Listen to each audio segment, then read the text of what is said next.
Hey guys, you know what's up. We are reading The Witches by Roald Dahl. Illustrations by Quentin Blake. And we are in chapter 5, which is entitled Summer Holidays. Chapter 47. And we know that he just had an encounter with a witch, like 99% sure. Pretty much 100% sure. Chapter 47. Chapter 5, page 47. And it is called Summer Holidays. The Easter holidays came and went, and the summer term began at school. My grandmother and I had already planned to take our summer holiday in Norway, and we talked about almost nothing else every evening. She had booked a cabin for each of us on the boat from Newcastle to Oslo at the earliest possible moment after my school broke up, and from Oslo she was going to take me to a place she knew down at the south coast near Arendal. Arendal? I think it's Arendal. Where she had spent her own summer holidays as a child nearly 80 years ago.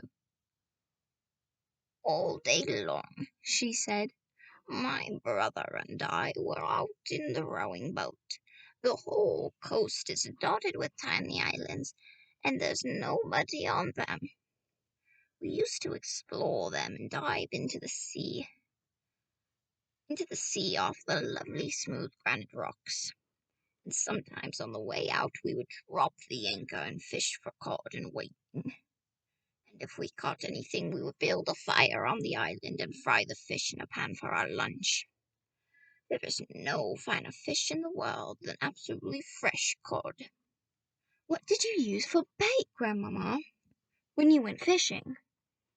Mussels, she said. Everyone uses mussels for bait in Norway, and if we didn't catch any fish, we would boil the mussels in a saucepan and eat those. Were they good? Delicious, she said. Cook them in seawater, and they are tender and salty. What else did you do, Grandmama? We used to row out and wave to the shrimp boats on the way home, and they would stop and give us a handful of shrimp each. The shrimps were still warm from having been just cooked, and we would sit in the rowing boat, peeling them and gobbling them up. The head was the best part.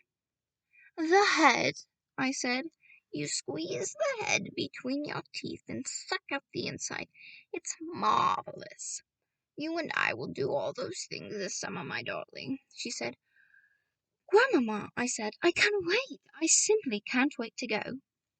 Nor can I, she said. When there was only 3 weeks of the summer term left, an awful thing happened. My grandmother got pneumonia.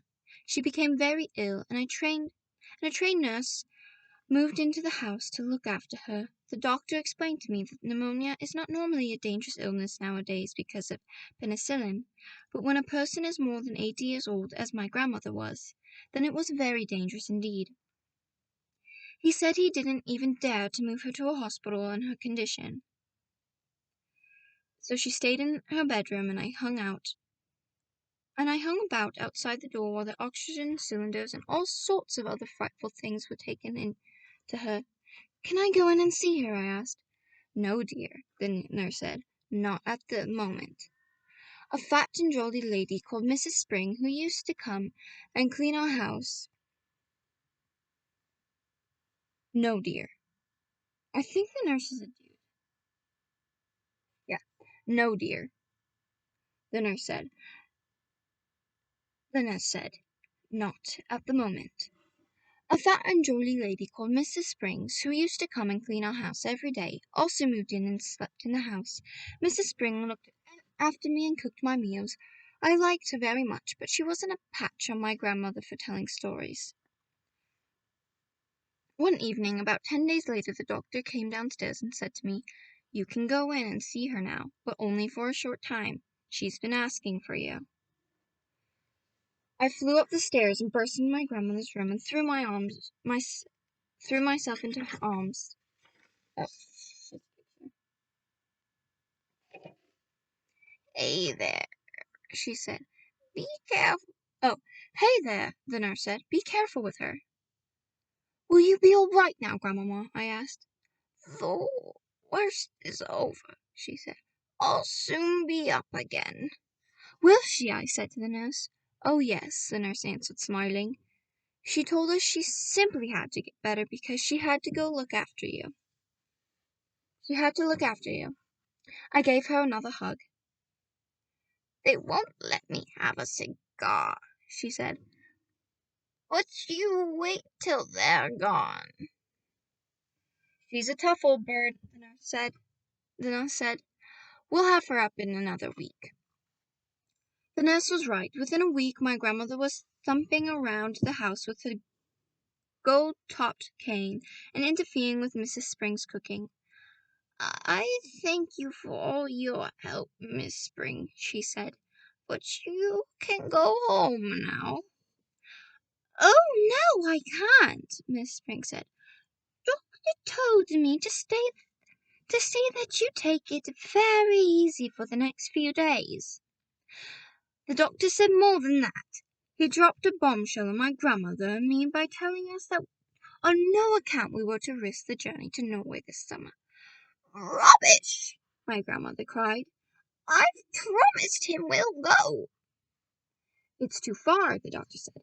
It would be very dangerous, but I'll tell you what you can do. You can take your grandson to a nice hotel on the south coast of England instead. The sea air is just what you need. Oh, no, I said. Do you want your grandmother to die? The doctor asked me. Never, I said. Then don't let her go on a long journey this summer. She's not yet strong enough. And stop her smoking those vile black cigars. In the end, the doctor had his way about the holiday, but not about the cigars. Rooms were booked for us in a place called the Hotel Magnificent, in the famous seaside town of Bournemouth, my grandmother told me. Sorry if I'm pronouncing that wrong.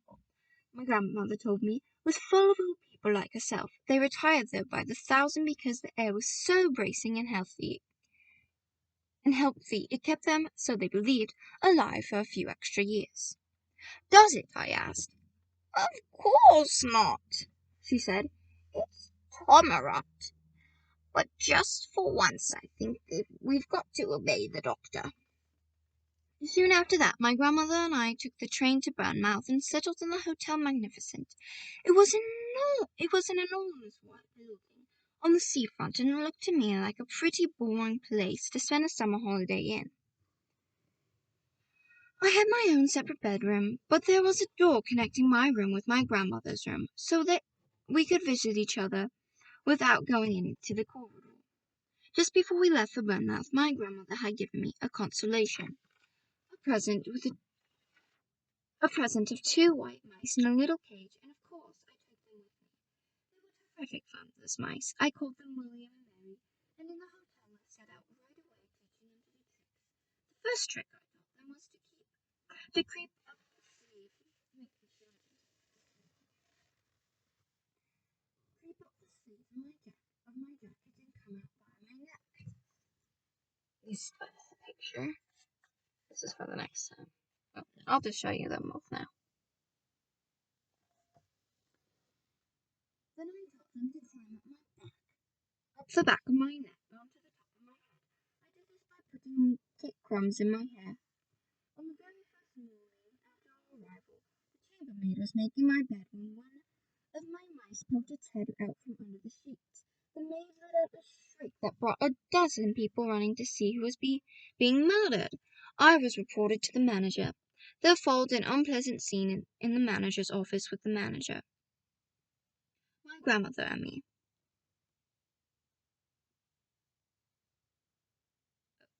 The manager, whose name was Mr. Stinger, was a bristly man in a black-tailed coat. I cannot permit mice in my hotel, madame, he said to my grandmother. How dare you say that when your rotten hotel is full of rats anyway? My grandmother cried.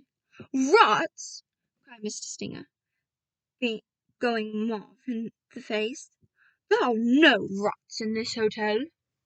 I saw one this very morning, my grandmother said. It was running down the corridor into the kitchen. That is not true, cried Mr. Stringer. You had better get the rat catcher in at once, my grandmother said, before I report you to the public health authorities.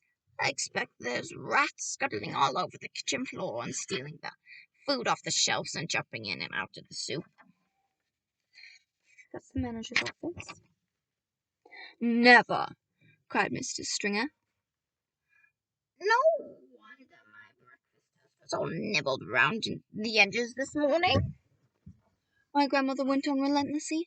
No wonder it had a nasty, ratty taste. If you're not careful, the health people will be ordering the entire hotel to be closed before everyone gets typhoid fever. You are not being serious, madame, Mr. Stringer said. I was never more serious in my life, my grandmother said. Are you or are you not going to allow my grandson to keep his white mice in his room? The manager knew when he was speaking. May I suggest a compromise, madame, he said. I will permit him to keep them in his room as long as they are never allowed out of the cage. How is that? That will suit us very well, my grandmother said, and she stood up and marched out of the room with me behind her. There is no way you can train mice inside a cage, yet I dared not let them out because the chambermaid was spying on me all the time. She had a key to my door, and she kept bursting in at all hours, trying to catch me with the mice out of the cage. She told me that the first mouse to break rules would be drowned in a bucket of water by the hall porter. That's horrible. I decided to seek a safer place where I could carry on with the training. There must surely be an empty room in this enormous hotel. I put one mouse into each trouser pocket and wandered downstairs in search of a secret spot. The ground floor in the hotel was a maze of public rooms, all of them named in gold letters on the doors. I wandered through the lounge, and the smoking room, and the card room, and the reading room, and the drawing room. Ooh, I would love that hotel. None of them was empty. I went down a long, wide corridor at the end of it, and at the end of it I came to the ballroom. There were double doors leading into it, and in the front of the doors there was a large notice board on the stand. The notice on the board said, RSPCC meeting. Strictly private. This room is reserved for the annual meeting of the Royal Society of the Prevention of Cruelty to Children. The double doors in the room were opened. I peeped in. It was a colossal room. There were rows and rows of chairs, all facing a platform. The chairs were painted gold, and they had little red cushions on the seats. But there was not a soul in sight. Whoa, look at that. For big. There's some big. It's like 20 feet tall. Okay. I sidled cautiously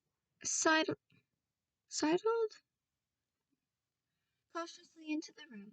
What a lovely, secret, silent place it was. The meeting of the Royal Society for the Prevention of Cruelty to Children must have taken place earlier in the day, and now they had all gone home. Even if they hadn't, even if they did suddenly come pouring in, they would be wonderfully kind people who would look with favor upon a young mouse trainer about his business. At the back of the room there was a large folding screen with Chinese dragons painted on it. I decided, just to be on the safe side, to go behind the screen and do my training there. I wasn't a bit frightened of the prevention of the cruelty of children people, but there was always a chance that Mr. Stringer, the manager, might pop his head around the door. If he did, and if he saw the mice, the poor things would be in the hall porter's bucket of the water before I could shout, "Stop!" I don't know if any of y'all are getting the vibes. Oh, I don't really want to, spoil it. But I'm kind of having a feeling, I think I know what the cruelty prevention really is. If you're realizing with me here. I've never read these, but I think I know what's going to happen here. I tiptoed to the back of the room and settled myself on the thick green carpet behind the big screen. What a splendid place this was, ideal for mouse training. I took William and Mary out to my trouser pockets. They sat beside me on the carpet, quiet and well behaved. The trick I was going to teach them today was tightrope walking. It is not all that difficult to train an intelligent mouse to be an expert tightrope walker, provided you know exactly how to go about it. First, you must have a piece of string. I had that. Then you must have some good cake. A fine currant cake is the favorite food of a white mouse. Of, of white mice. They are dotsy about it. I had brought with me a rock cake which I had pocketed while having tea with Grandmamma the day before. Now here's what you do. You stretch the string tight between your two hands, but you start by keeping it very short, only about 3 inches.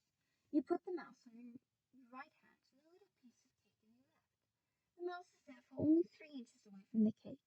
He can see it and he can smell it. His whiskers twitch with excitement. He can almost reach the cake by leaning forward, but not quite. He only has to take 2 steps along the string to reach his tasty morsel. He ventures forward, one paw on the string, then the other. If the mouse has a good sense of balance, and most of them have, he will get across easily. I started with William. He walked to the string without a moment's hesitation. I let him have a quick nibble at the cake just to whet his appetite. Then I put him back on my right hand. This time I lengthened my string. I made it about 6 inches long. William knew what to do now. With superb balance, he walked step by step along the string until he reached the cake. He was rewarded with another nibble. Quite soon William was walking a 24-inch tightrope, or rather tight string, from one hand to the other to reach the cake. It was wonderful to watch him. He was enjoying himself tremendously. I was careful to hold the string near the carpet so that if he did lose his balance, he wouldn't have far to fall. But he never fell. William was obviously a natural acrobat. A great tightrope walking mouse. Here's the tightrope walking. Now it was Mary's turn. I put William on the carpet beside me and rewarded him with some extra crumbs and currant. Then I started going through the same routine all over again with Mary. My blinding ambition, you see, my dream of dreams, was to become one day the owner of a white mouse circus. I would have a small stage with red curtains in front of it, and when the curtains were drawn apart, the audience would see my world-famous performing mice, walking on tight-ropes, swinging from trapeze, turning somersaults in the air, bouncing on trampolines, and all of that, and all of the rest of it. I would have white mice riding on white rats, and the rats would gallop furiously round and round the stage. I was beginning to picture myself traveling first class all over the globe with my famous white mouse circus, and performing before all the crowned heads of Europe. I was about halfway through Mary's training when suddenly I heard voices outside the ballroom door. The sound grew louder. It swelled into a great babble of speech from many throats. I recognized the voice of the awful hotel manager, Mr. Stringer. Help, I thought. But thank heavens for the huge screen. I crouched behind it and peered through the crack between 2 of the folding sections. I could see the entire length and width of the ballroom without anyone seeing me. Well, ladies, I'm sure you will be quite comfortable in here, Mr. Stringer's voice was saying.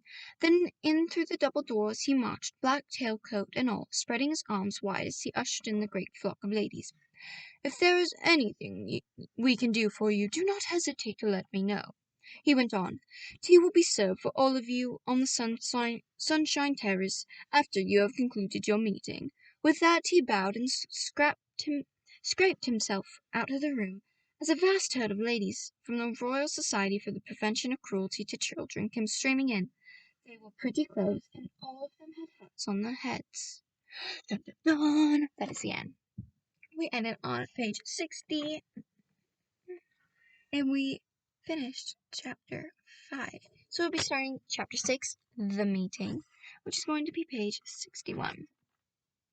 So, holy crap, it's short. Okay, guys, I'll see you then. So, thank you for joining me. Subscribe if you like this, and click the thumbs up if you liked it, and if you didn't, go ahead and click the thumbs down. I don't care. See you guys later. Ciao for now. Bye.